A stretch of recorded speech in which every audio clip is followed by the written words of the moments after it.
বিসমিল্লাহির রহমানির রহিম। প্রতিদিনের ন্যায় আজকেও আপনাদের শিক্ষণীয় বিষয় নিয়ে আলোচনা করব, যেটা আমি ইঞ্জিনিয়ার এমএসসি সাইবুল ইসলাম তাসত রংপুর ২ বদরগঞ্জ সারাগঞ্জ। আমার ইউটিউব চ্যানেলটি সাবস্ক্রাইব করুন। আপনারা টেকনিক্যাল বিষয়ের উপর সব কিছুর উপর জানতে পারবেন। এগ্রিকালচার বিষয়ে আমার কিছুটা কার্যক্রম করি, যেহেতু আমার অটোমোবাইল বিষয়ে লেখাপড়া করছে রংপুর ট্রেডে, যে farm machineries, electrical, electronics, electrical, তারপরে উড অ্যান্ড কার্পেন্ট্রি ছিল। তো প্রতিটা জিনিসের সমন্বয়ে আমরা কাজ করে থাকি টেকনিক্যাল বিষয়ে।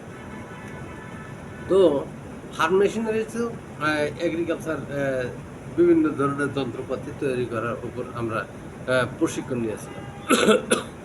তো বিশেষ করে কার্যক্রম অটোমোবাইল যে কার্যক্রম, এটা বিশ্বের মধ্যে প্রত্যেকটা জায়গাতে আমরা কাজের সাথে সম্পৃক্ত।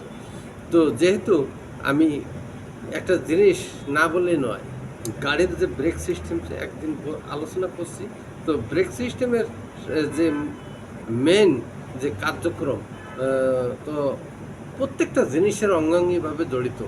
তো ব্রেক না হলে গাড়ি নিয়ন্ত্রণ হবে না, ইঞ্জিন নিয়ন্ত্রণ হবে না, সব কিছু জিনিসের বিকলাঙ্গ হয়ে যাবে।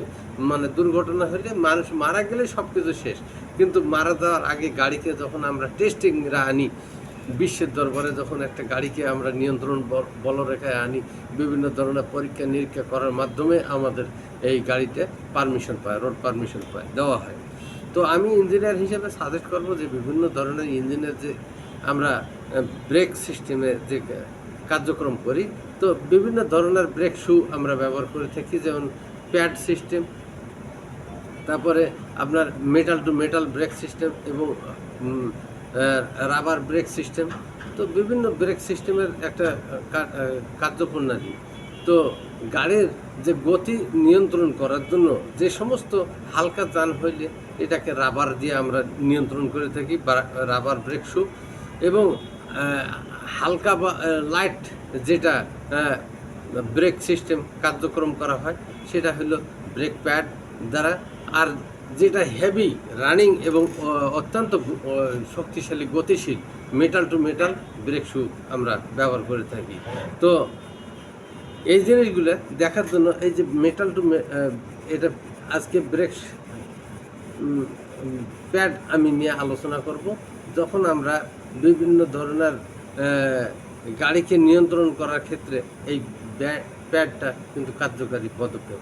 এই প্যাডটা একটা ব্রেক ড্রাম যে মেটালের ওপর যে এটা চাপ দেয়, তখন কিন্তু সাউন্ড হয় না, এটা স্মুথলি।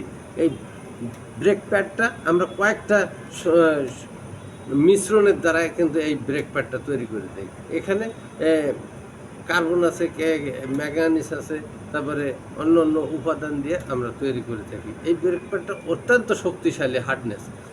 তো এই ব্রেক লাইনিংয়ের যখন আমরা কাজ করে থাকি এইভাবে রিপিটিং করে থাকি, এটার সাথে সংযুক্ত করার জন্য, যাতে এটা ডিসপ্লেস না হয় ঘর্ষণে। তো আশা করি আপনারা বিষয়টা বুঝতে পারছেন যে এখানে রিপিটিং করা কি পদ্ধতি আছে, বিভিন্ন ধরনের পদ্ধতি। ওই পদ্ধতি একদিন আমি জানাবো, দেখাবো কিভাবে আমরা রিপিট করে থাকি, কিভাবে আমরা প্যাডের কার্যক্রম করে থাকি। এখানে এই দুই মাথায় আপনার রিটেনার স্প্রিং থাকে, যেটাকে ব্রেকটা ধরার সময় হাইড্রোলিক ব্রেক আর ম্যানুয়াল ব্রেক হোক আর যাই ব্রেক হোক, কিন্তু যখন চাপি থাকে লাইনিংয়ের সাথে, ব্রেক ড্রামের সাথে, ব্রেক প্যাড এবং ব্রেক ড্রামের সাথে সংযুক্ত থাকে, তখন ওইটাকে যতক্ষণ পর্যন্ত ক্লাসিং সিস্টেম বা ব্রেক অপসারণ করা না হয় ব্রেক প্যাড, ততক্ষণ পর্যন্ত আমরা ফ্রি হয় না ড্রামটা। তো এখানে যে রিটার্ন করার জন্য একটা স্প্রিং ব্যবহার করা হয়, এই স্প্রিংয়ের রিটার্ন করে নিয়ে আসে, ফির আবার চাপলে ফ্লুইড অথবা হ্যান্ড ব্রেক বা সব কিছু, তখন কিন্তু মেকানিক্যাল ব্রেক লাগিয়ে যাবে ব্রেক ড্রামের সাথে। আর যখন আমরা ওটা ছাড়ি দেব, অপসারণ করব ওই গিয়ারটাকে বা প্যাডেলটাকে, তখন কিন্তু রিটার্নার স্প্রিং পূর্বের অবস্থায় নিয়ে আসবে। তো এই স্প্রিংয়ের ধর্ম হলো সম্প্রসারণ এবং সংপ্রসারণ যে জায়গা থেকে অবস্থান করে সেই জায়গাতে রিটার্ন যদি আসে তাহলে স্প্রিংয়ের কার্যকারী ক্ষমতা সঠিক আছে। তো অনেক সময় ব্রেক প্যাডের যে স্প্রিং আছে এটাও নষ্ট হয়ে যায়, এই স্প্রিংটা টেনশন কাজ করে না, তখন কিন্তু আমরা স্প্রিং পরিবর্তন করে থাকি। আর এই ব্রেক প্যাডকে এবং ব্রেক ড্রামের সাথে যে আমরা এখন হাইড্রোলিক ইয়া ব্রেক লাইন হাইড্রোলিকভাবে কার্যক্রম করতেছে, দুইটা প্যাড একসাথে সংযুক্ত হওয়ার জন্য, মানে ব্রেক ডিস্ক যেটাকে বলে, সেই ব্রেক ডিস্কে এখন অত্যন্ত কাজ করতেছে হাইড্রোলিক। মোটরসাইকেলে দেখা যাচ্ছে অনেক সুষমভাবে আমরা হাইড্রোলিক ব্রেকটা কাজ করতেছে ব্রেক ডিস্কে।